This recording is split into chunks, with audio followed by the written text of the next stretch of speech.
sıkıntı baş göstermiştir. Bundan dolayı biz de Adıyamanlı vicdanlı insanlar olarak ilk günden beri meydanlardayız. Sesimizi duyurmak istiyoruz.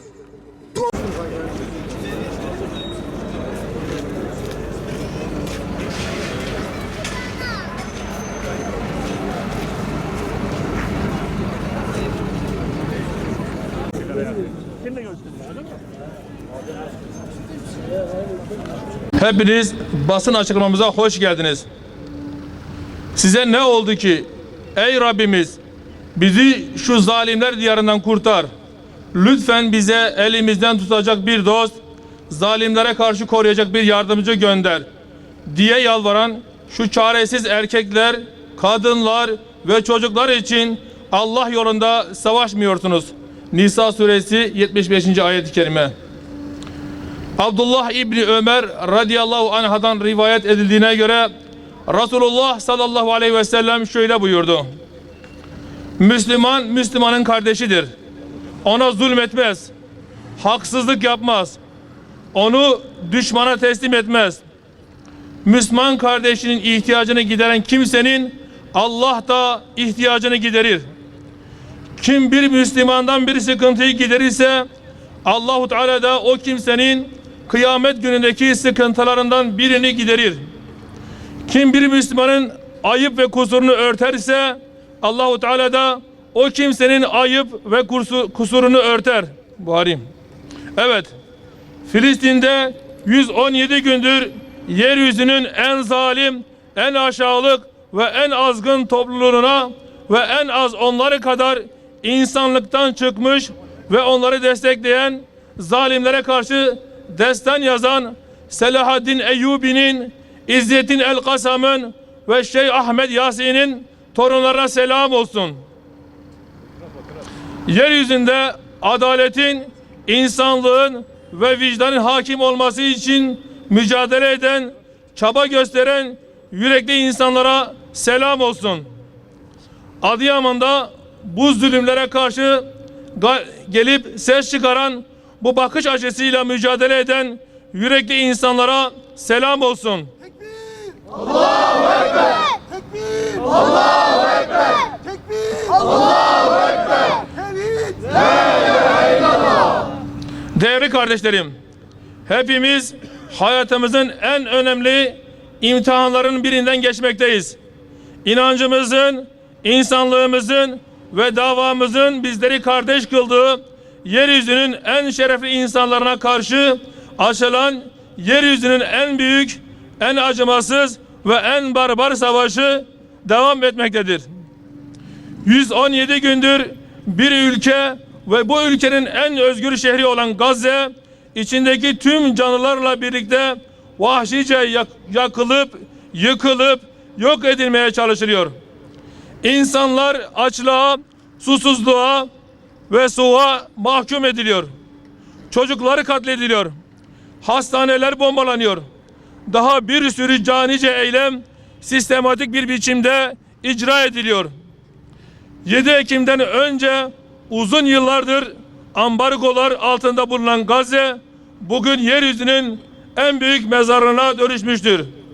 Öyle ki Gazze'nin kaldırımları, sokak araları, bahçeleri, okulları bile bir mezarlığa dönüşmüştür.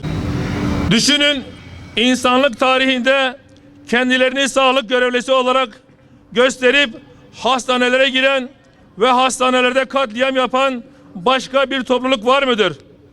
Düşünün, özellikle bebekleri ve hamile kadınları özel olarak arayıp bulup öldüren başka bir topluluk var mıdır? Düşünün, insanlık tarihinde mezarlıkları bile bombalayacak kadar çığırından çıkmış, ölen insanlara bile düşman olan başka bir topluluk var mıdır? Düşünün, hastanelerde hastalara bakmasınlar diye özellikle doktorları ve sağlık görevlileri kendi zulümlerini dünyaya yaymasınlar ve göstermesinler diye gazetecileri öldüren başka bir topluluk var mıdır? Siyonistler Allah tarafından niçin lanetlediklerini göstermek istermişçesine bunu tescil edermişçesine azgınlıklarını bütün dünyaya gösteriyorlar. Yaptığı yetmiyormuş gibi dünyanın güçlü devletleri, kuruluşları ve nüfus sahibi çevreleri de bu vahşeti İsrail'in kendini koruma hakkı kavramıyla meşrulaştırmaya çalışıyorlar. Ve tüm bu vahşeti icra eden zalimleri azgınları değil, onların kurbanlarını, mazlumları suçluyorlar. Filistin halkının var olma hakkını yok sayanlar, İsrail'in kendini savunma hakkı adı altında Siyonist vahşete suç ortaklığı yapıyorlar. Yeryüzünün en şerefli, en yürekli ve parayla, makamla satın alınamayan yöneticilerin bulunduğu Hamas'ı terör örgütü olarak tanıtma ve tanımlamaya çalışıyorlar. Öyle ki bu hafta içerisinde Gazze'ye yapılan en büyük yardım çalışmasını oluşturan ve Batı ülkeleri tarafından desteklenen, kısa adı UNRWA olan Birleşmiş Milletler Yakın Doğu'daki Filistinli mültecilere yardım ve bayındırlık ajansına bağlı 11 ülke bu yardımları kesme kararı aldı. Şunu buradan bir kez daha haykırıyoruz ki Hamas Filistin'in en gür sesidir. Gazze'nin seçilmiş otoritesidir. Halkının umududur. Hamas, Siyonist işgalcilerin soykırım önündeki en büyük engeldir. Hamas'a selam, direnişe devam. Hamas'a selam, direnişe devam. Yakın zamandır devam eden katliam, işgal ve hırsızlıklara karşı meşru müdafaa hakkını kullanan vatanperver, mücahit Filistin halkını terör örgütü olarak niteleyenler Siyonizmin trenine binmiş gafillerdir. İsrail'e destek verdiğini açıklayan her kim olursa olsun yaşanan vahşetin ortağıdır. Bu propagandaya alet olan herkes İsrail'in suç ve günah defterini kabartmaya doğrudan ve dolaylı olarak destek olmakta. Zalimleri sevindirip mazlumları da yaralamaktadır.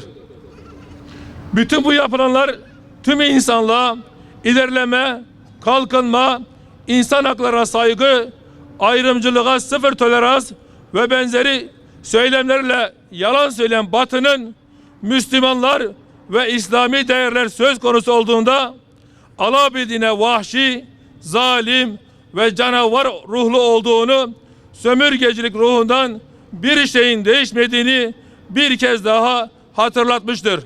Müslüman uyuma, kardeşine sahip çık. Müslüman uyuma, kardeşine sahip çık. Müslüman uyuma, kardeşine sahip çık. Müslüman uyuma, kardeşine sahip çık. Dolayısıyla bu zor süreçte insanlık bir tarafta yaşanan vahşete destek verenler ve kayıtsız kalanlar, diğer tarafta vicdanlarının çığlığına kulak verip zalime karşı ellerinden geleni yapanlar olarak ikiye bölünmüş. Büyük bir sınavdan geçmektedir. Batıl, batılılığını kayıtsız, şartsız yerine getirirken hakkın taraftarı olanlar ne yazık ki bu süreçte üzerlerine düşeni yapamamışlardır. Yeryüzündeki biz Müslümanlar ve bizlerin yöneticileri ve bizlerin kurum ve kuruluşlarımız bu süreci çok büyük bir zararla ve hayal kırıklığıyla geçirmektedir. İslam ülkelerinin dağınıklığı, bir araya gelemeyişi, Müslüman halkın bilinçsizliği ve bu bilinçsiz toplumu yöneten satılmış ve yüreksiz yöneticilerin varlığı, insanlığı kurtarmak için gelmiş hak dini olan İslam'ın yücelmesindeki en büyük engellerdir. Bunlardan kurtulunmadığı müddetçe İslam ülkelerinde kan ve gözyaşı eksilmeyecektir. İslam şereftir, şerefi ister. İslam şereftir, şerefi ister. İslam şereftir, şerefi ister. İslam şereftir, şerefi ister. Tekrar ve hep birlikte bir kez daha düşünelim. Bir ümmetin toprakları bu kadar kolay işgal edilebilir mi? Bir ümmetin çocukları bu kadar kolay öldürülebilir mi? Bir ümmetin kadınları bu kadar kolay evlatsız kalabilir mi? Bir ümmetin kanı bu kadar ucuz olabilir mi? Gazze sadece bir toprak parçası değildir. Ümmetin toza toprağa düşmüş olan izzetini ayağa kaldıran bir avuç garip, bir avuç yetim ve bir avuç mazlumun bulunduğu yerin adıdır. Gazze felç olmuş olan İslam ümmetinin hareketli ve dirençli tek noktasıdır. Şunu bir kez daha unutmayalım. Gazze düşerse Kudüs düşer. Kudüs düşerse her yer düşer. Kudüs düşerse ümmet neyi savunacak? Ümmet diye bir şey ortada kalacak mı? Gazze bizim onurumuzdur. Gazze bizim onurumuzdur. Gazze bizim onurumuzdur. Gazze bizim onurumuzdur. Öyleyse bugün ayağa kalkmayacaksak ne zaman ayağa kalkacağız? Medine'de bir Müslüman kadının iffetine saygısızlık eden Yahudilere karşı ordu toplayan bir peygamberin ümmeti olarak bugün Filistin'de Müslüman kadınların, kızların, çocukların mahremine el atılıyor. Mahremleri kirletiliyor. Daha ne olsun? Ümmet olarak ayağa kalkmak için daha neye bekliyoruz?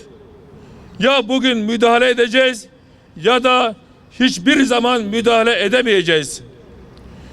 İsrail'e verdiği zarardan, yaptığı nitelikli eylemlerden dolayı yakalanıp tam 57 defa müebbet ve 650 yıl hapis cezasına çarptırılan izzetli ve cesur komutan, yaşayan şehit Abdullah Galip Bergusu'nun dediği gibi eli kalem tutanlar bu davayı yazsın. Hitabeti güçlü olanlar konuşsun. Herkes bir şey yapsın ama sakın kimse sessiz kalmasın. Çünkü sessizlik öldürür. Allahu Ekber! Tekbir! Allahu Ekber! Tekbir! Allahu Ekber! Tevhid! La ilahe illallah! Bu süreçte herkesi elinden geleni yapmaya davet ediyor. Özellikle İsrail'in vahşetine destek veren marka ve ürünleri boykot etmelerini hatırlatıyoruz. Zulüm ve soykırımın uzaması bizleri asla duyarsızlaştırmamalı. Bu insani ve İslami duruş tavizsiz ve ısrarcı bir şekilde ülkemizin her köşesinde yaygınlaştırılmalıdır. Boykot et, dua et, mücadele et. Boykot et, dua et, mücadele et. Boykot et, dua et, mücadele et. Boykot et, dua et, mücadele et. Yaşanan katliamlara kayıtsız kalan İslam ülkelerinin yöneticilerini kınıyoruz.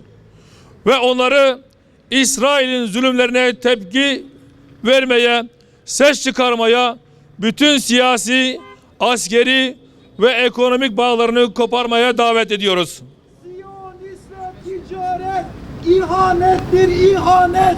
Siyonistler ticaret, ihanettir ihanet.